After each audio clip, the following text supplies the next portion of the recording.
Alright, how is everybody doing today? I'm here with my 2017 NBA mock draft prediction video. I did X on a rebuild video a week or two ago. If you guys got over 2,000 likes, I would come out with this, and I did. I said I would do it after the NBA Finals, but I kind of felt like I want to do it now. The NBA Finals is almost over if the Warriors close it out on the 12th. I'm recording this, and this should go up on Sunday the 11th. But we're going to get into this mock draft for the 2017 NBA draft. I kind of did this how I think Crispy Flakes did it, that I just have every pick in the NBA draft, and we're gonna do that. I have the same order. I've done everything like that. So without further ado, let's get into this. Do you guys want to see maybe me do another one of these? Let's see if this video can get over 1,500 likes. 1,500 likes, and I can maybe do a 2.0 of this mock draft, maybe the day before the draft comes out. So first pick in the NBA draft, I'm doing this with no trades, so I'm not predicting a trade with the Kings and the Sixers. No Celtics trade for Jimmy Butler or Paul George. This is just straight picks for whatever here. So first pick, it's kind of like a no-brainer. He's the best player in this draft, best point guard in this draft, one of the most athletic players we've seen in a while. Genetic freak, Markelle Fultz. I don't know, obviously it's not a need point guard for them. Obviously they have Smart, Rozier, Isaiah Thomas, but you can't pass up on this talent because it's not like Josh Jackson. He's supposed to go a lot, 3 or 4. Because, it's just a point guard heavy draft. So they got to take the best player available. And this is going to cause some speculation. Are the Celtics maybe going to cut ties with Isaiah Thomas soon? Because his contract's up next year. So they're going to maybe trade him down the line and just build through Fultz, which could be an option, and which will be very interesting. Because obviously Isaiah Thomas is going to have hella high trade value. He's going to have a lot trade value. So we're going to see what's going to take place with them. So first pick in the NBA draft, I have the Boston Celtics taking Markelle Fultz. No surprises here. The pick from Washington. And now pick 2. I'm going to stay safe here. I could say I don't think the Lakers should take Lonzo Ball, but I'm going to play it safe, and I would look like an idiot if they do take him because this was the very predicted pick. He's going to stay in LA. He's still amazing. No matter how much his dad talks it up, he's still a smart, well-talked player or well-spoken player. He's not a hothead or crazy guy like his dad is, but Lonzo Ball is a freak. I think he led the NCAA in assists, so he's going to give that right away for the Lakers, and we know it's also not a need for the Lakers. They have D'Angelo Russell and Jordan Clarkson. Obviously, they thought about moving Russell back to shooting guard. I don't know if he played shooting guard in college or it was high school that they were talking about, but it was one of the two, so he's very familiar with the shooting guard position.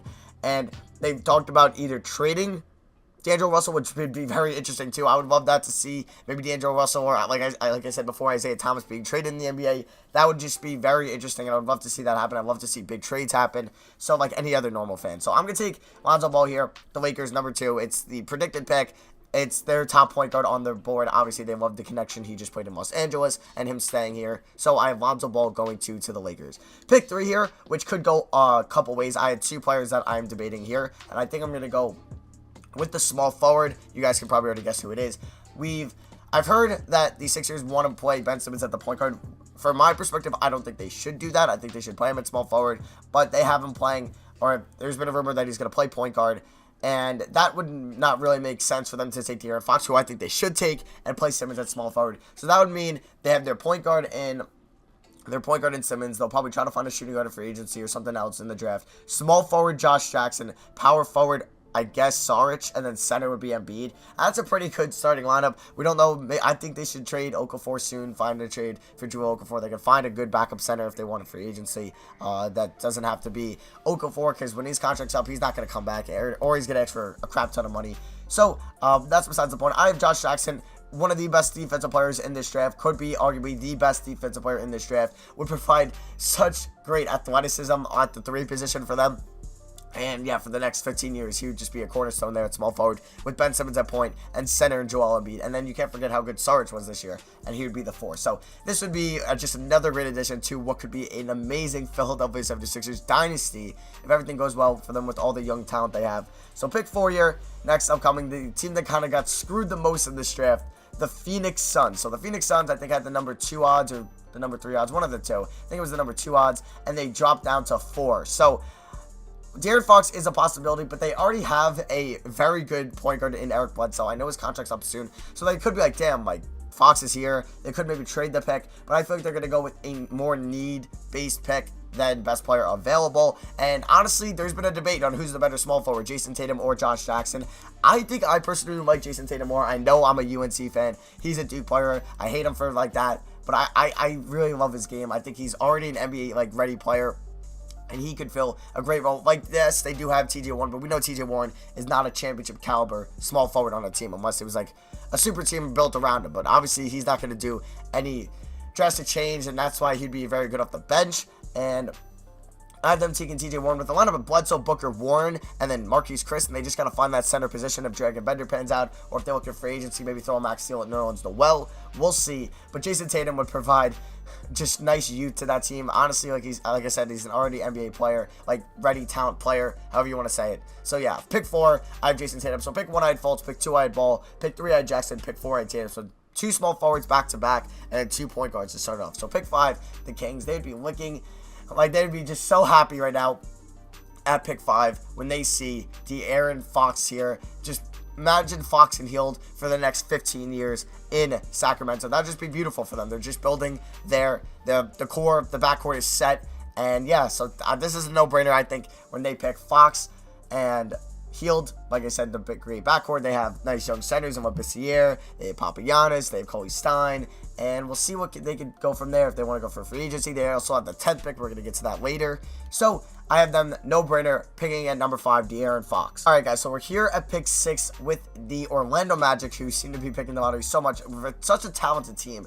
I'm having them taking a person in the backcourt. It's either between Malik Monk at shooting guard. We know him. He knocked down shooter from Kentucky. Or point guard, athletic freak Dennis Smith Jr. from NC State. Personally, I love Dennis Smith, and I would love for him to fall to my Knicks, which honestly he might, but I have the Knicks taking another point guard then. You'll see because it's the Knicks. But I think I have the Magic taking Malik Monk. Yes, they have Evan Fournier. They gave him a max deal or a pretty expensive deal last summer. But they do also have point guard, like, need maybe Alfred Payton. Is he going to pan out or is he not?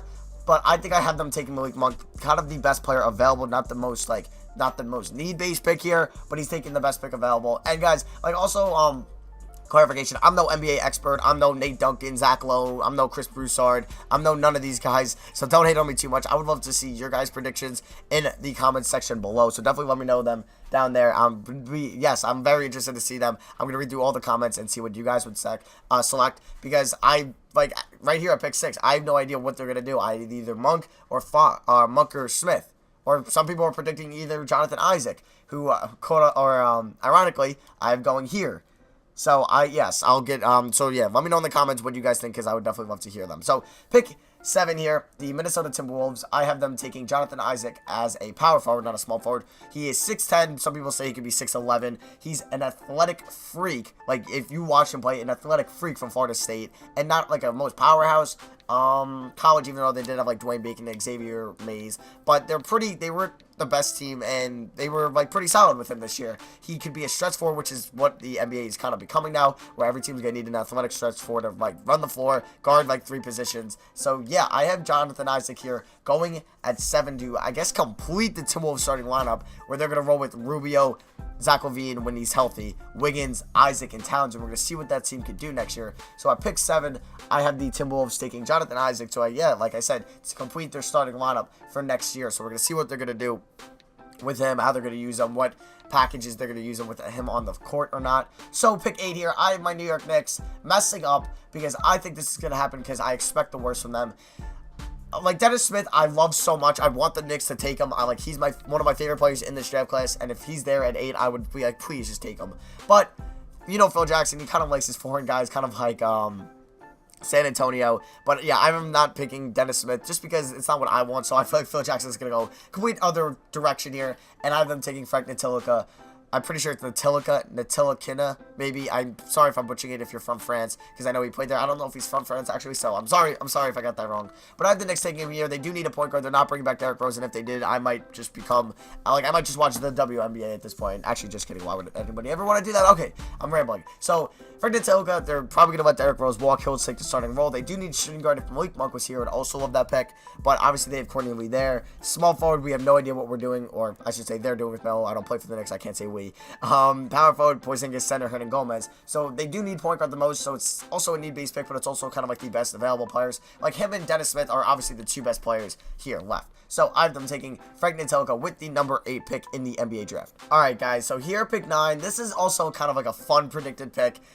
Everyone's saying it, if you're like a 7-foot power forward from a foreign country, that's white, you're going to be the next Dirk Nowitzki. They said it for Milicic, they said it for Porzingis, and now they're going to say it for Lauri Markkanen. But how cool would it be if Dirk Nowitzki retires? I think he's going to play next year, but that's his last year, and he hands over the torch to Lauri Markkanen, who looks like this to be the same exact play style of him-ish. He definitely looks more athletic than Nowitzki was coming out of college or high school, wherever he came out of. I don't know off the top of my head. So I think it'd be a fun pick, and the power forward is a need. They have their center in Noel. They have their small forward in Barnes. Do they have their point guard in Yogi Ferrell? Do they have their shooting guard in Seth Curry? We'll see. But yeah, they could take Dennis Smith, the best player available, but I want to take kind of the more fun pick here that could happen in Lauri Markkanen to be quote-unquote the next Dirk Nowitzki. It's not going to happen. Nobody's ever going to be the next Dirk. He's his own player. He's his own, like, Hall of Fame player. But it'd be cool to have this same kind of, like, play type as Lauri Markkanen coming at pick 9. So I do have Dennis Smith falling here, which I don't know what to do because at pick 10, the Kings already took De'Aaron Fox. So I'm kind of stuck here having Dennis Smith fall this late. So I don't have Dennis Smith going here at 10. I'm going to have the Kings making their first reach in this NBA draft and taking Harry Giles. We know he was one of the top recruited players out of high school. I think he was like a top 5 recruit, 5-star recruit, but then he tore his ACL his senior season, and he did not play nearly as good for the Blue Devils from Duke. Obviously, he didn't get a lot of minutes. He didn't get to play to his full potential. We'll see. It's going to be 2 years after the ACL injury. So we're going to see. I have them taking a reach. A chance on him has a lot of potential.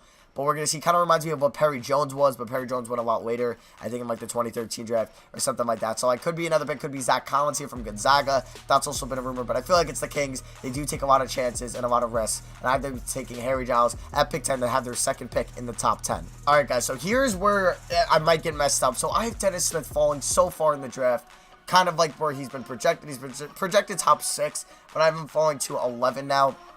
And I think, yeah, I think the Hornets, they don't need a point guard. Obviously, they have Kemba Walker. I think he's got 2 years left on his contract and he's on a great contract for 12 mil.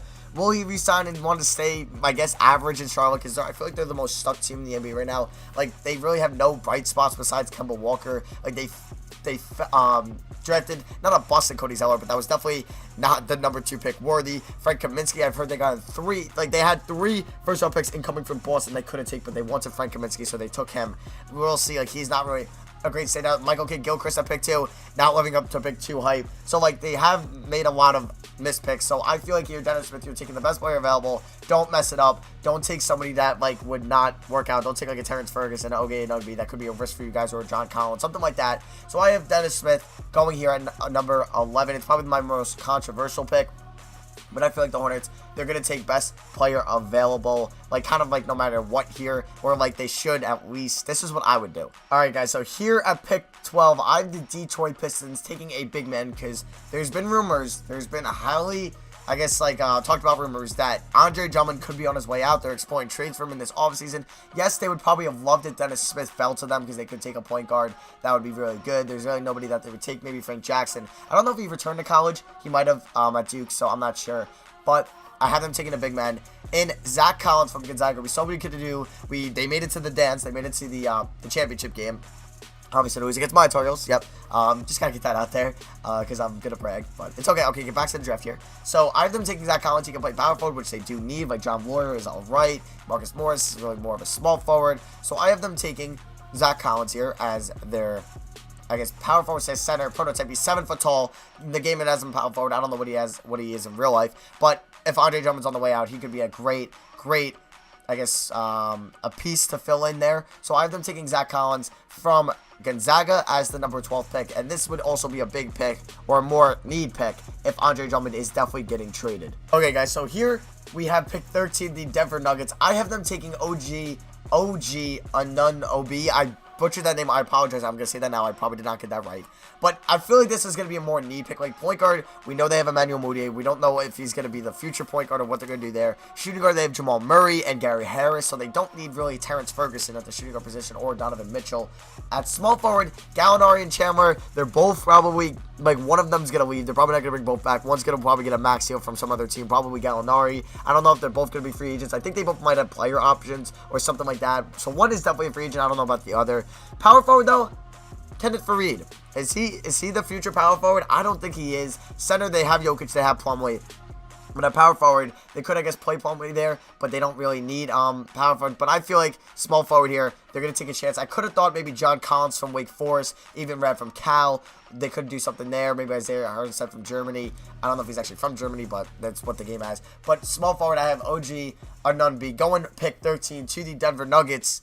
And yeah, I have them taking him. I don't know if it's going to be like a need pick at that time, like what they're going to do there. But I think he's like definitely an option for them at small forward. So I have OG Anunoby going at pick 13 to the Denver Nuggets. So pick 14 here, we're on to the Miami Heat, and I have this player in mind. I've watched this player play for 3 years. Now he was a junior when he graduated from my Tar Heels. You can probably guess who it is. Justin Jackson. I have Justin Jackson going to the Miami Heat.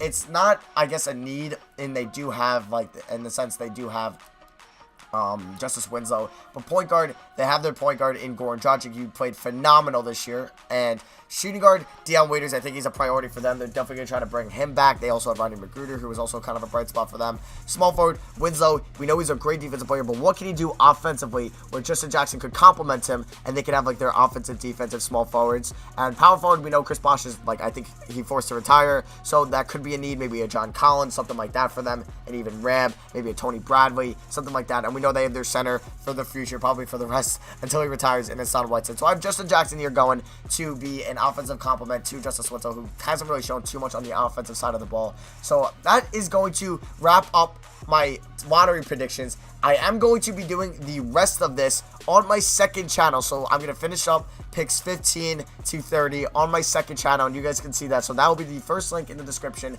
It's just youtube.com/SROS, I think. Or you can just type in SROS into YouTube, and it should be the first channel that comes up. So that is going to be it for my lottery predictions. I'm going to finish up the first round to all you guys that are fans of like the Trailblazers, Bulls, Bucks, etc. That's not in the lottery, that would like to see me have predictions on your pick. So that is going to be on my second channel. Go check that out. Thank you all for watching. Like I said, I'll try to get over 1,500 likes, I think I said, for a mock draft 2.0 on this channel. So that's going to be for me. Let me know also in the comments what I could have picked wrong. I could have definitely picked something wrong, guys. I'm no expert. I don't study this 24/7, but I do look at this a lot. So I hope you guys enjoyed. Let me know what you guys thought in the comments below. I love you guys, and go check out the second part on the second channel. And that should go up right away. So that's going to be for me. Love you guys. Double upload today, and I'll see you guys in the next video. Peace.